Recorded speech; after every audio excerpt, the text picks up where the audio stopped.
90 का दशक और हर बल्लेबाज के दिल में डर। शेन वॉर्न उसकी लेग स्पिन बल्लेबाजों की आंखों में धुंध, दिमाग में डर और दिल में हार भर देती थी। क्रिकेट का हर महान खिलाड़ी उसकी फिरकी का गुलाम बन चुका था। वॉर्न सिर्फ गेंदबाज नहीं थी, वो एक रहस्य थी, एक पहेली थी। लेकिन फिर सामने आया भारत का तूफान सचिन तेंदुलकर, और वॉर्न की भूत को ऐसा उतारा कि उसने खुद बताया कि सचिन मुझे सपने में भी पीट रहे थे। 24 अप्रैल 1998 कोको कोला कप का फाइनल इंडिया वर्सेस ऑस्ट्रेलिया के बीच खेला जाना था। भारतीय कप्तान अजहरुद्दीन ने टॉस जीतकर पहले ऑस्ट्रेलिया को बैटिंग के लिए आमंत्रित किया। ऑस्ट्रेलिया की तरफ से मार्कवा और एडम गिलक्रिस्ट ने ताबड़तोड़ शुरुआत करी। गिलक्रिस्ट को ज्यादा ही आक्रामक दिखाई दे रही थी, लेकिन चौथे ओवर में अगरकर के गेंद पर मार्कवा आउट हो गए। पूरे स्टेडियम में शोर मचने लगा। उसके बाद रिकी पॉन्टिंग मैदान पर आए, लेकिन वो भी दूसरी ही गेंद पर विकेट कीपर दिनेश मोंगिया को कैच थमा बैठे। पॉन्टिंग मात्र 1 रन बनाकर पवेलियन वापस चल दिए। अब टॉम मूडी मैदान पर आए, लेकिन छठे ओवर में अगरकर ने उनको भी चलता कर मूड खराब कर दिया। टॉप ऑर्डर पूरी तरह से धराशायी होने के बाद माइकल वेवन गिलक्रिस्ट का साथ निभाते हैं और तुरंत ही ऑस्ट्रेलिया की पारी रफ्तार पकड़ लेती है, क्योंकि ऑस्ट्रेलिया की यही खासियत हुआ करती थी। विकेट भले ही गिर जाते थे, लेकिन रन रेट नहीं गिरने देती थी। कभी आगे निकलकर शॉट्स खेलते तो कभी क्रीज के अंदर से चौका लगा देते। गिलक्रिस्ट एक ऐसा कंगारू जो शिकार चिता से भी तेज करता था। 20 ओवर की समाप्ति पर स्कोर पर 3 विकेट होता है। तभी गिलक्रिस्ट 45 रन बनाकर मोंगिया के हाथों में कैच थमा बैठे। भारतीय खिलाड़ी जश्न मना रहे थे, क्योंकि आने वाले तूफान से अनजान थे वो। अब मैदान पर ऑस्ट्रेलियन कैप्टन स्टीव वॉ आते हैं और आते ही अपने पराक्रम का परिचय दिया और स्कोर को 100 रनों के पार भी पहुंचाया। सब कुछ ठीक चल रहा था, परंतु एक छोटी सी गलती ने वेवन को रन आउट करा दिया। 27 ओवरों में 121 रनों पर 5 विकेट गिर जाता है। टीम पर ऑल आउट होने का खतरा मंडरा रहा था, लेकिन आसानी से हार मान जाए वो ऑस्ट्रेलिया ही कैसी। इसके बाद शुरू होता है कप्तान स्टीव वॉ और डेरन लेहमैन का तांडव। ऐसा तांडव जिसने मैच की दिशा और दशा दोनों को पलट कर रख दिया। बस चौके छक्कों की बरसात हो रही थी। इसी दौरान वॉ का 50 भी पूरा हो गया। अब ऑस्ट्रेलिया टीम का स्कोर 200 रनों के पार जा चुका था, परंतु रन रुकने वाला नहीं था। अब लेहमैन ने भी अपने करियर की सबसे तेज 50 पूरी कर लिया, लेकिन स्टीव वॉ 70 रन बनाकर बाउंड्री पर कैच थमा बैठे। इनके जाने के बाद भी रन नहीं रुका, क्योंकि लेहमैन क्रीज पर थे और 70 रन बनाकर वो भी बड़ा शॉट खेलने के प्रयास में आउट हो गए। यहाँ विकेट भी गिरते रहे,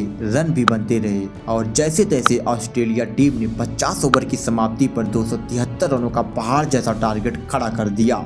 90 के दशक में ऑस्ट्रेलिया के सामने 250 के ऊपर का टारगेट हासिल करना पूरी दुनिया में इतना मादा किसी टीम के पास नहीं हुआ करता था, क्योंकि उस जमाने की ऑस्ट्रेलिया टीम आपको मैच ही नहीं हराती थी, बल्कि आपके आत्मविश्वास को भी खा जाती थी। और इसी के साथ यह टारगेट मिला था कोको कोला कप के फाइनल मैच में, जिसे देख पूरी दुनिया मान चुकी थी कि ऑस्ट्रेलिया कोको कोला कप का फाइनल जीत चुकी है।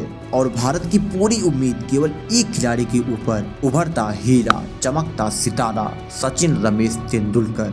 यदि भारतीय टीम फाइनल तक पहुंची थी तो वह सचिन के आतिशी पारिया की वजह से, क्योंकि उस वक्त एकमात्र ऐसे खिलाड़ी थे जिनके क्रीज पर होने से जीत की उम्मीद होती, और उनके जाने के बाद टीम हार जाती थी। खैर, भारतीय टीम की तरफ से बंगाल टाइगर सौरव गांगुली और सचिन तेंदुलकर मैदान पर उतरते हैं, और गांगुली ने पहले ही ओवर की पहली 2 गेंदों पर शानदार 2 चौका मारकर ऑस्ट्रेलिया को बता दिया कि हम पीछे हटने वालों में से नहीं हैं। और फिर स्टेडियम में ऐसा शोर हुआ मानो वो विदेश की धरती नहीं, वो इंडिया का वानखेड़े हो।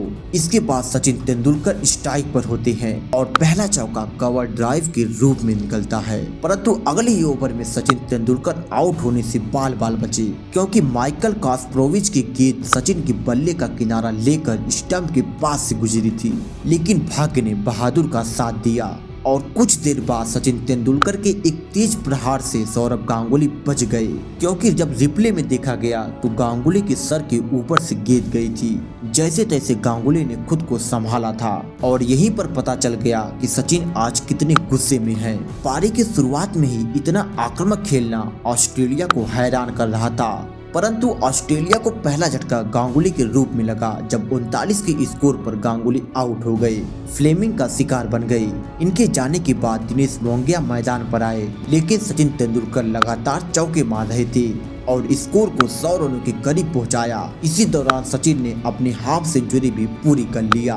20 ओवरों तक टीम का स्कोर 100 के पार पहुंच गया था, जो इस समय ऑस्ट्रेलिया काफी पीछे थी। इसके बाद वो पल आया जिसका इंतजार पूरी दुनिया कर रही थी।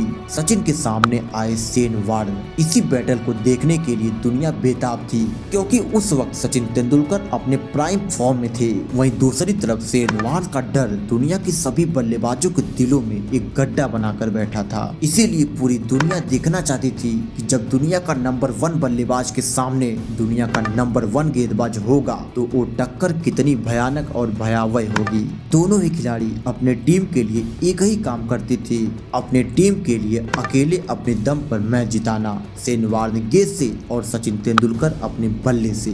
परंतु कुछ गेंदें वार्न की जादुई होती थी, इसीलिए वार्न के सामने सचिन को लोग कमजोर आंक रहे थे। और जब सचिन तेंदुलकर ने शेन वार्न को कूदकर छक्का मारा तो पूरा स्टेडियम खुशी से झूम उठा। पूरी दुनिया में ऐलान हो गया कि क्रिकेट का भगवान अब मैदान में कदम रख चुका है।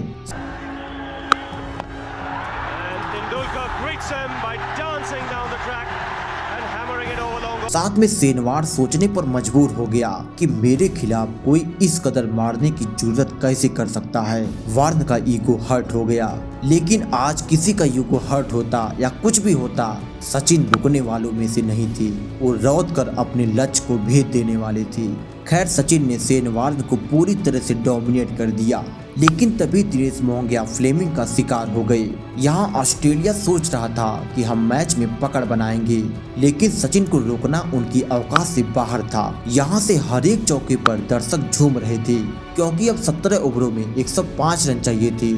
जितनी रफ्तार से सचिन शॉट लगा रहे थे, उतनी ही तेजी से अजहरुद्दीन भी चौके मार रहे थे। लेकिन ऑस्ट्रेलिया को पता था कि जब तक सचिन मैदान पर है तब तक जीत असंभव है। सचिन के सामने सब बेबस हो चुके थे। शेन वार्न जैसे गेंदबाज भी घुटने टेक कर भाग चुके थे। अभी भी भारतीय टीम को 14.4 ओवरों में 91 रनों की जरूरत थी और अब आखिर में वो पल आता है जिसकी इंतजार पूरी दुनिया कर रही थी। सचिन तेंदुलकर का ऐतिहासिक शतक। लेकिन अभी भी टीम इंडिया जीत से दूर थी। सचिन का शतक आया था, परंतु काम अधूरा था। इसके बाद अजहरुद्दीन ने भी 2 बेहद ही शानदार चौका मार रनों के अंतर को कम किया। अभी भी भारतीय टीम को 13 ओवरों में 78 रन बनाने थे। इसीलिए ऑस्ट्रेलिया शेन वार्न को गेंदबाजी इन पर बुलाती है ताकि वो सचिन का विकेट ले सके। लेकिन आज शेन वार्न का काल बहुराया था और पूरे स्टेडियम में जोश का माहौल हो गया। लेकिन सचिन ने उनकी ओवर में बाउंड्री की लाइन लगा दिया। सचिन तेंदुलकर ने वार्न को इतनी बुरी तरह पीटा कि आज से पहले शेन वार्न ऐसी मार कभी नहीं खाया था। जिसके बाद अजहरुद्दीन का भी पचासा आ गया। अब एक बार फिर से सचिन के गुस्से का शिकार होते हैं फ्लेमिंग, क्योंकि फ्लेमिंग को आगे निकलकर एक तेज गेंदबाज को लंबा छक्का जड़ दिया, जिसे देख हर कोई हैरान हो गया।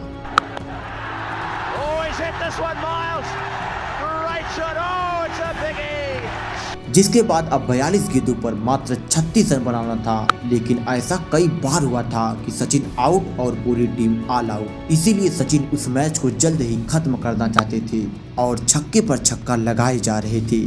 लेकिन फिर वो घड़ी आ गई जिसका डर था। सचिन तेंदुलकर 134 रनों की पारी खेलकर एलबीडब्ल्यू आउट हो गए।